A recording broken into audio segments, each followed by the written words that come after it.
Hello, beautiful Libras. These are going to be your messages for the next few weeks, let's say about a month or two, so November, December, thereabouts.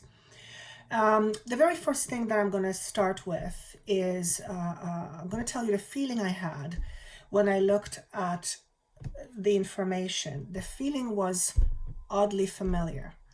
It's almost as if I'm experiencing a deja vu right now, and it's happening live. And I know I'm experiencing this for a reason. And it's almost as if to say, whatever is going to happen will be you, like you are remembering something. And I want to say, we often walk around being asleep. And when we walk around being asleep or unaware, well, we have no access to certain information. It feels like over the next little while, there will be an opportunity for some of you, some of us, I'm making myself a Libra, Libra is one of my signs, where we will begin to practice something that feels oddly familiar. Whether it is familiar because you've done it before in this lifetime, or familiar because you've done it in other lifetimes, and even though you haven't done it this lifetime, it feels familiar. The same things can be said about a person or a place. You finding yourself in a situation where something feels oddly familiar to you. Now, on the flip side of that familiar feeling, which is tied to a positive, there is a familiar feeling tied to the quote-unquote negative. And that means that some of you might arrive at a point or a destination where things look oddly familiar, except those familiar things is no longer what you want. And the idea of rejection comes up. So for some of you, this is going to evolve around the idea of rejection. And if you identify yourself as someone who has been rejected over and over, if you identify yourself as the rejected one, then chances are you will be practicing by putting yourself in situation how to feel that, because it's part of who you are. And we always gravitate towards what we know. We generally don't gravitate towards the things we don't know. Unless we have a reason to try something different, try something new. So the point I'm trying to make is that some of you may find yourself in a situation that, although it may be a good thing on the surface, it may look or feel very oddly familiar to you. And whatever this is, it's not what you really want. If that's the case, then there is an opportunity for those of you to whom this applies, to try something different, to perhaps say, you know what, I've been there, done that, I've had that cake, I'm ready for something different, which means you doing something different altogether, and that can often feel quite unnerving. So there's two prongs to this situation. One where you find yourself in a familiar place and it feels amazing, in which case it is your clue to follow it, right? And I'm not talking about being gambling and that feeling amazing, because if you are gambling a lot, then there's an addiction. So you have to recognize what the addiction is. I'm talking about something that feels amazing. Let's say you decide to play an instrument. You decide to become a healer. You decide to all of a sudden start to write or start to paint. Anything that comes out of you in form of an expression, creative expression, is an aspect that's wanting to come out. How can I tie this to the beginning of the message? When you believe in what you do it with gusto. Make sure you do what you believe in. So some of you, some of us, may not believe in what you do. And if that's the case, how is it serving you? Because if you don't believe in what you do, you are at odds with yourself to some extent, which is fine, that's your choice. But understanding why you're at odds with yourself will lend you more information to in terms of who you are on a deeper level. For some of you, there is a fantastic new opportunity that will present itself to you. And it will arrive, and I'm seeing actually the number 2. So within the next couple of months, many of you will recognize this. This could be an offer that you receive. This could be you making an offer and it's accepted. It's about something landing on your lap without even knowing it. Something that perhaps you wouldn't have reached for necessarily, but it comes to you.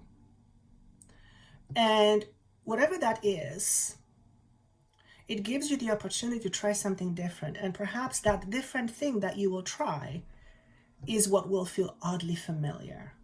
When you have that feeling where it's oddly familiar, it feels like home. Again, there's a two-pronged message to this. We can feel like home because it feels amazing, or we can feel at home because it feels the opposite of amazing. Whichever one we feel at home with is what we will gravitate towards. In other words, if you identify yourself as someone who's been rejected, as a hurt person, then you will draw towards you situations where you will continually feel like you are being hurt. Because you're actually seeking it out by trying to avoid it. Because by trying to avoid it, you put focus on it, and whatever you put focus on comes back to you. It's important to know what you practice, where you practice your speech to yourself.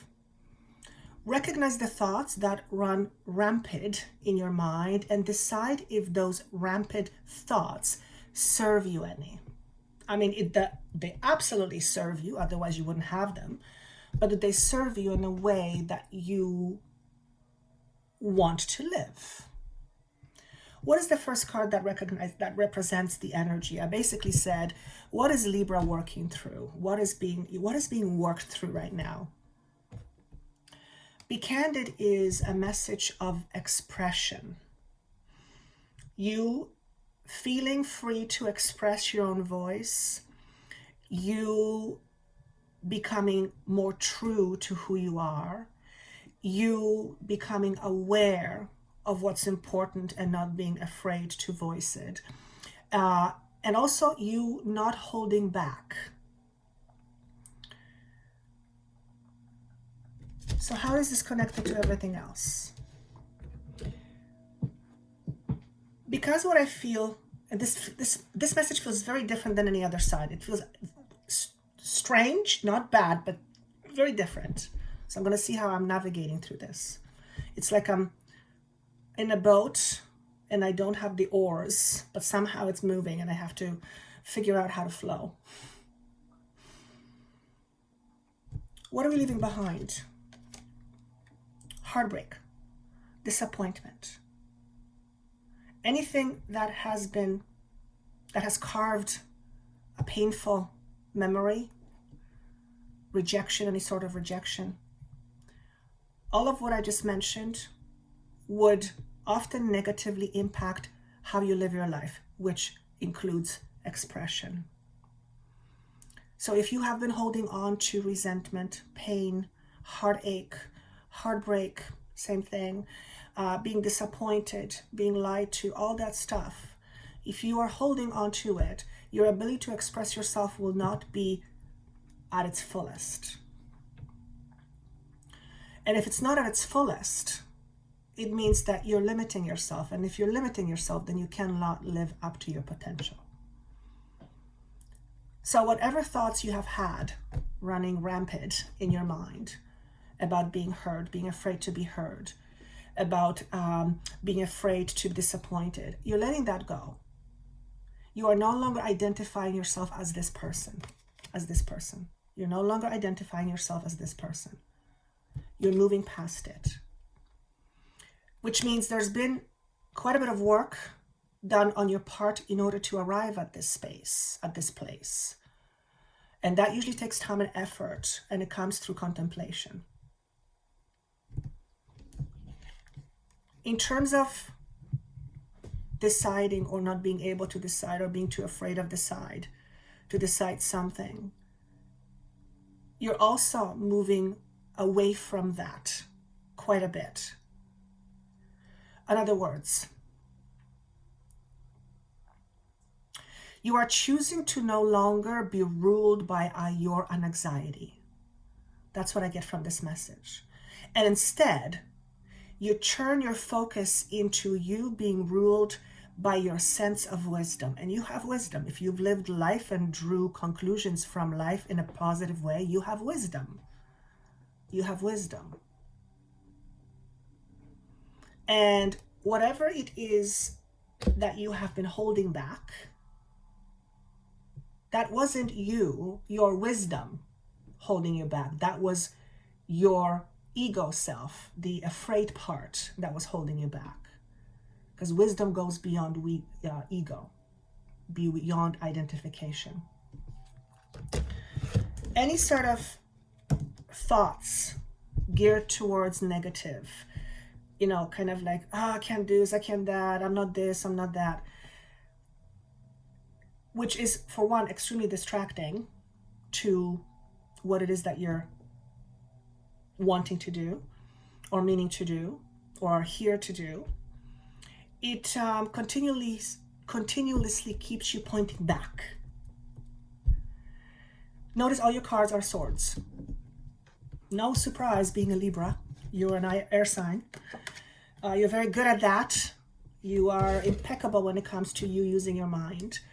But your mind is a powerful weapon, as we all know.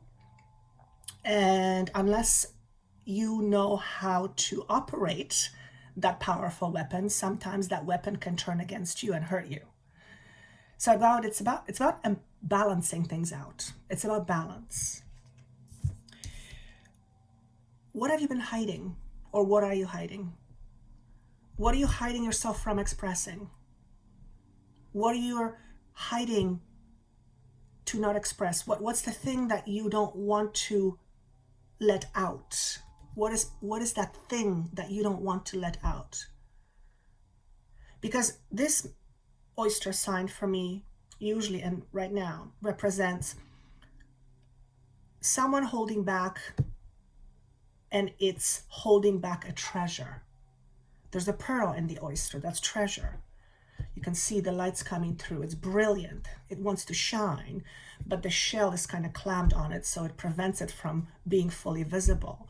What is it that you are preventing from coming to be visible, to be more visible? What is that? Ask yourself. For some of you, are you afraid of being found out? Found out how? What are you afraid of?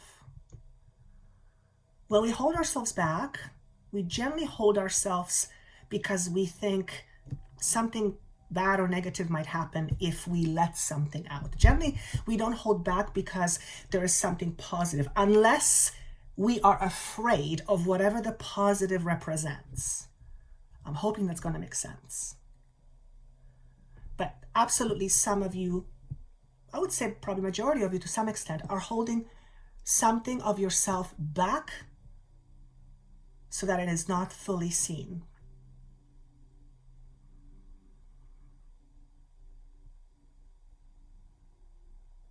Some of you hold back your emotions for the fear of being judged. And although I'm not saying start crying in the middle of a meeting, I am saying that it is important to acknowledge your emotions and find the time in order to reflect upon those emotions and let them out. Or channel them in a different way rather than suppressing it. Because the more we suppress, the more we hold back.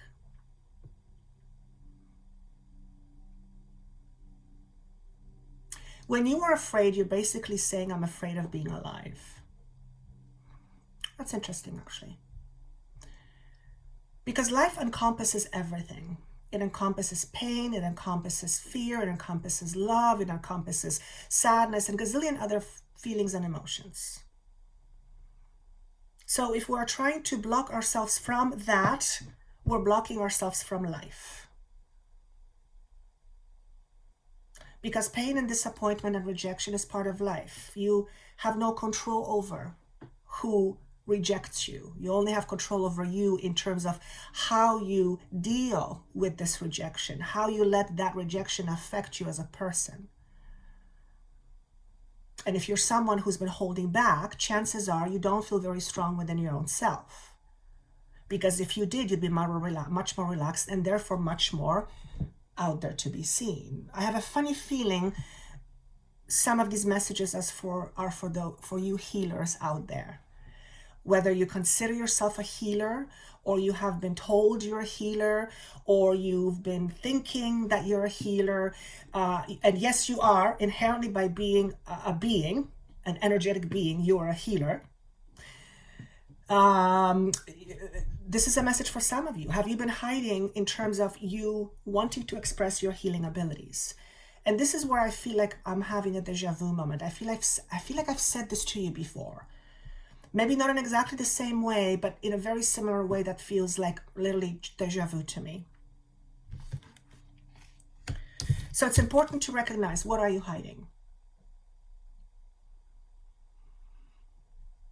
And usually we hide from things we cannot accept. And oftentimes we cannot accept ourselves fully. So we try to pretend it's not there by keeping ourselves busy doing other things. And that often happens when we go into our brain, where we go into our logic most of the time and we try to solve our problems there. But the mind, remember, is only half of the equation. You have the mind, you have the emotion, both of which are energy resources for you to draw from. If you shut one of those resources down, then you're not getting the full benefit of having the tools that help you navigate through life. So perhaps you're hiding something because you cannot accept it, or you feel others will not accept it. But if you accept you and others don't accept it, it doesn't matter whether they accept it or not. Then what matters is that you do. And therefore you become much less driven by what other people think or believe about you. This is shown as a pregnant belly, which symbolizes to me a gestation period. And yes, I know it's a Ganesha, so it's supposed to be that way, but there's the message. So this is solar plexus. That's also where creativity comes from. How we action creation, how we actually are creativity, pardon me. But what I wanted to say is this to me represents birth of a new idea, birth of new you, birth of new way you expressing yourself, birth of new way of thinking. And as I'm saying this, my throat is being activated. It's got a slight sensation that I'm being pressed back. And that to me is an indication that I'm holding myself back. I'm holding myself back. And when I say I mean you. So over the next 2 months or so, 6 to 8 weeks, notice if any of what I'm saying comes up to the surface. Notice if there's anything that you know you've been holding yourself from, and maybe now it's time to look deeper into it. Recognizing yourself in terms of who you really are deeply on a subconscious level is really important right now. Because whether you know or not in terms of how you think, whether it's because it's subconscious, doesn't mean that subconscious thinking doesn't affect your life. It absolutely affects your life. Unfortunately, it affects your life in a way you have no control of. What I'm trying to say is when you become much more aware, the awareness of it allows you to be much more in control. Because awareness is everything. It's key. Seeking karmic balance is very much clearing old patterns. And these are generational patterns, and we all have them. Every single human being has them because we all come from somewhere. We're a product of our environment. And that is not to say environment was bad. All of us have all kinds of experiences, the good and the bad. No person escapes from either one. That's, generally speaking. Yeah, no person escapes. So what this is talking about is you having dealt with something or struggled with something, I would say, in terms of expression. for quite some time, and it is generational, which means not only you were doing it or have done it, but your mom did it, your dad did it, your grandma did it, your grandpa did it, and it's generational. This card to me symbolizes that you are in a space of clearing old patterns. And we clear patterns first and foremost by recognizing they're there. Because the moment we recognize they're there, we're no longer unconscious, we're conscious. And the moment we become conscious, we have a different choice, because different choice presents itself. So if I was to say you are closing karmic doors, that probably would be a very good phrase to use. The 6 and the 3, several things. 6 is about balance, 3 is about expansion. So fantastic numbers. They come to a 9, which is all about letting go, leaving things behind. Perhaps you have gotten too used to not speaking up for yourself, or not speaking your own truth, never mind to somebody else, to you. If you are one of those people, become conscious and aware of that pattern. And then decide if you want to have a different pattern. Which means if you want to have a different pattern, you have to stop repeating the same old pattern. And it's very hard to do that when we are in the unconscious state, when we are unaware. That's why awareness is so important.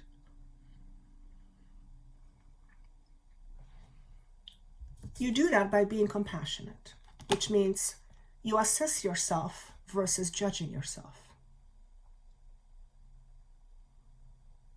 When we judge ourselves, we are at war. That's how I'll say it. But if you were to look at yourself and remove all judgment, if you were just looking at yourself as an observation, you might find out pretty quickly that you can look at all the things that are, quote unquote bad or not good, but you don't criticize yourself so heavily. Because criticizing yourself heavily doesn't really help. What it does, it just further solidifies the fact that something is off, something is wrong, you get the picture.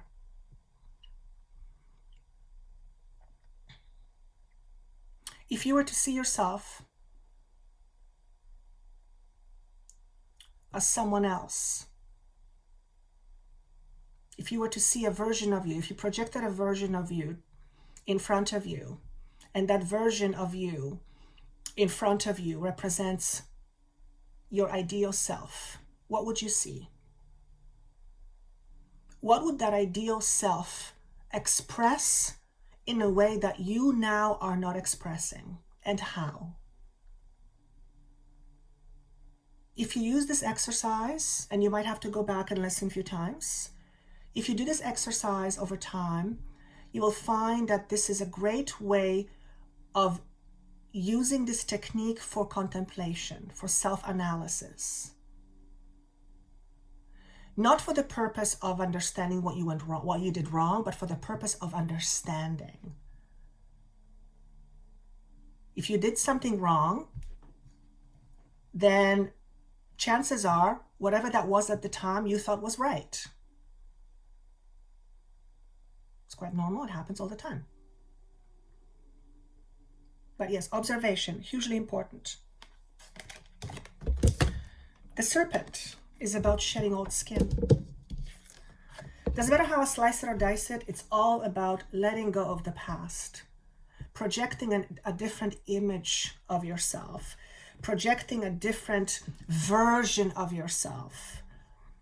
Not because the one that is you now is bad, but because the one that is you now probably is on some level limiting you. It's normal. It's very normal. It's a matter of, do you want to stay there? Do we want to stay there, or do we want to move forward? Chances are we don't want to stay there. If you are someone who's been holding yourself back chances are it doesn't feel darn good. So chances are you don't want it around. But in order not to have it around, you have to do something different. You have to try something different. And in this case, maybe getting the courage to express yourself, to experiment. Another message that comes is when you hold on to your old skin too long, then the universe eventually makes a drastic move in order to strip you from it. So what happened to me a few years ago, this is a great example. I was working in the corporate world, and some of you may have heard this from another video. And I didn't really like what I was doing. I knew there was something more I needed to do. I couldn't quite put a finger on it. And even if I did, I was just too safe. And just like, I didn't want to let go of that security of having, stable income. It's like, oh my God. And I remember saying, I walked into my office one day and I remember saying, Spirit, put me out of my misery. And I just kind of forgot about it. 6 months later, I walked into work, I walked into my office, and the energy was completely different. Like night and day. And I said to my assistant at the time, I said, can you go check and see my office and see what you notice? And she comes back, she says, it's like you're not there. And I went, oh my God, it's already happening on an energetic level. Because I set the intention out. I said, please help me get out of this. The universe listens. So I forgot about that. And another few months later, I was called into my boss's office, and the reality was that I was losing my job. And I went, oh shit. Oh, I got exactly what I asked for. Not in the way I planned it. Now, as you can see, it turned out beautifully. This is probably one of the best things that ever happened for me. But at the time, it was very drastic. And it was stripped away from me because I would not take the chance. I was too afraid. I was too afraid of being rejected. I was too afraid of not being liked. I was too afraid of not being good enough. I was too afraid of who am I to follow my bliss. I was holding myself back, and the universe says, no, no, no, no, no. If you want to help others do the same, you have to understand it first on your own skin. Know what it's like so that you can relate. Majority of the messages that I give to, either here or with my clients, I have experienced something like that in my life. Because Spirit is using me as a tool with my current logical understanding in order so that certain information can be processed and given to you so that it makes sense. So it's like I add my own flavor into it based on my experience and my understanding of that experience that can then potentially help you. So if you're holding on too tight, sometimes the universe might come in very drastically and pull it away from you. And it doesn't mean that whatever is being pulled away from you is something bad. It simply means no time like the present to make this change. Okay? The ego is a very powerful symbol. When you see yourself from the outside, with the small ego self removed from talking, what do you see? Do you see a scared person? Okay. Why is this person scared? What is causing this person to be scared? See it from the outside. See it from up above. Are you afraid of being seen? What is it about being seen that's so terrible? What's so scary? Go into it and examine it without judgment, but from the point of view of observation. Observing yourself gives you wisdom because it allows you to draw various conclusions. And it's all how you look at something. And there's various angles you can look from. We look from a certain angle because we have a certain perception, but the moment our perception changes, the angle we're looking through changes as well, or angle we're looking from changes as well. So I think that's all I have for you. Very interesting message. I hope it resonates with most of you. If it doesn't, maybe it's not for you. There's a strangeness in this message that's oddly unfamiliar to me, speaking about familiars, but at the same time, I'm taking the chance. So that's a message for you. If you find yourself where it's somewhere unfamiliar, feel it out and notice if it's worth pursuing. Maybe the unfamiliar feeling is just a significant as a sign that something is happening, something is changing, not necessarily because there's something wrong. Whatever change you're going through, know that the universe supports you. How? Number one, by you tuning into certain messages that then make sense to you. My aim is always to give you information that can help you gain a different perspective. But I cannot change your perspective. I can only invite you to look from my angle and then see if it fits for you. Put it on, try it out for a while. Give it a test drive and see what happens. Give it a chance. If it doesn't work, try something else. It's not about right or wrong. It's about what works for you and what you choose instead. You're a powerful being. Some of you, I want to say, you're powerful healers. Don't let that go unnoticed, either by you especially, which means notice yourself. Accept yourself. Yeah. All right. I think that's all I have. Thank you so much for tuning in. If you would like to comment down below, I would love to read your comments. I love every single one, and I heart every single one unless I by mistake miss it. So if I missed yours, don't be alarmed. It's not because I'm being a biatch. It's because sometimes my phone doesn't register all of the comments. And of course, for private messages, that information is down below. I wish you best of luck. Please take care of yourself. Speak truly. Speak truth to yourself mostly, or firstly. And I look forward to seeing you soon. Take care.